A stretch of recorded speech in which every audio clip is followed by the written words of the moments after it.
5 minutes with Nagy.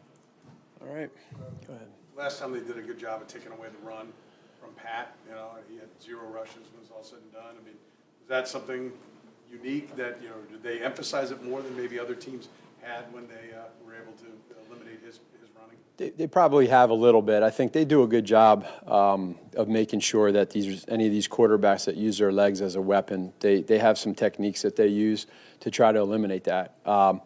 Pat has done a great job in his career of being able to do just that in big-time moments. And, you know, Coach McDermott and his guys there, I think that's something that they really emphasize. So we're aware of that. We know that. And we got to pick and choose, and Pat does in particular, when he wants to use his legs. And then also I think he does a great job of keeping his eyes downfield. When it comes to the running back position, going into a game, are you looking at like a hot hand type of thing where if one gets going, you'll stick with them, or is it still we want to have multiple backs and those looks? There's probably a little bit of that. As you get going, I think that's probably real. I mean, it's a benefit that both of those guys, I mean, the thing that I love about both of those with Pacheco and Kareem is the fact that they are so competitive, both of them. But they both also understand that this element of the game is critical. So if a guy has a hot hand and has some great carries early on, maybe you stick with them, get the next guy in. The good part about that, too, is just, you know, conserving energy, letting a guy go out there that's 100% every time he's out there. So there's a nice balance to that. Coach Nagy's the benefit of Go ahead. Matt, it's been a few years, but you've game planned and called plays against Spagnuolo. What's that experience like? It's not easy, I can tell you that. And we get to go against him in training camp, and he presents a lot of different challenges. So schematically, you know, it's not easy. Like you just said, Adam, it's something where the Bills and Chiefs have been going against each other for a while. So player to player, coach to coach, there's a little bit of that. So the tendency part of it, you want to make sure that you're good with your tendencies. Unscouted looks, how do you handle that? And then when you get out there, too, it's controlling the emotions, not just as players, but as coaches, too. You got to be able to control your emotions and just stay within the game and understand it's two really good football teams going at it. Coach Nagy's Yeah. benefit of having both the running backs and your full complement of receivers that let you go a little deeper in the playbook.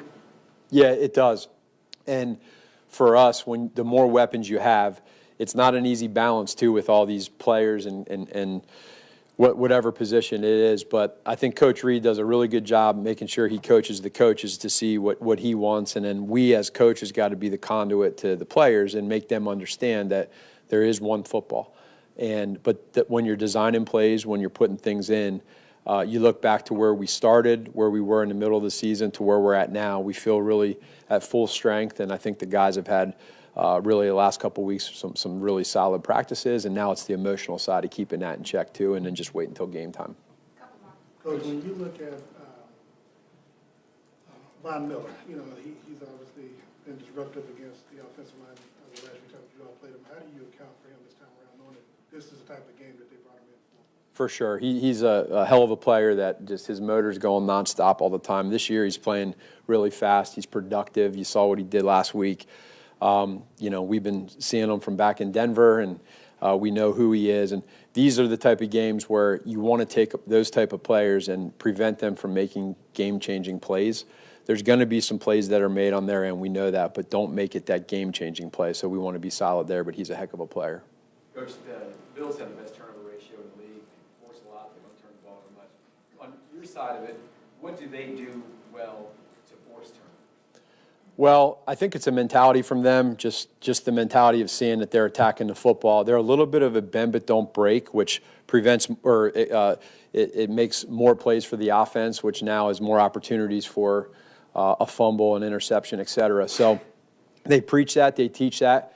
We preach it and teach it on offense to make sure, and I think we've done a pretty good job this year of protecting the football, and that's helped us play some complementary football. So that's the beauty of why both teams, I think, are where we're at right now. We find ways to win. You protect the football.